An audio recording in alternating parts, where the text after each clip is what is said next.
বাবারা মেয়েদের ভাত কাপড়ের অভাবে কখনোই বিয়ে দেন না। বিয়ে দেন সমাজের নিয়মে, সময়ের চাপে, আর এক অদৃশ্য ভয়কে বুকে নিয়ে। নিজেদের আদরের মেয়েকে কেউ কি সহজে পরের বাড়ি পাঠাতে পারে বলুন? যে মেয়েটা বাবার আঙ্গুল ধরে হাঁটা শিখেছে, তাকেই একদিন ছেড়ে দিতে হয় অন্য জীবনের হাতে।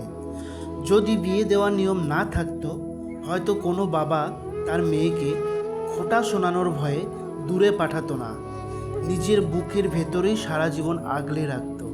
কারণ বাবার কাছে মেয়েরা কখনো বড় হয় না, তারা সব সময় বাবার ছোট্ট রাজকন্যাই থেকে যায়।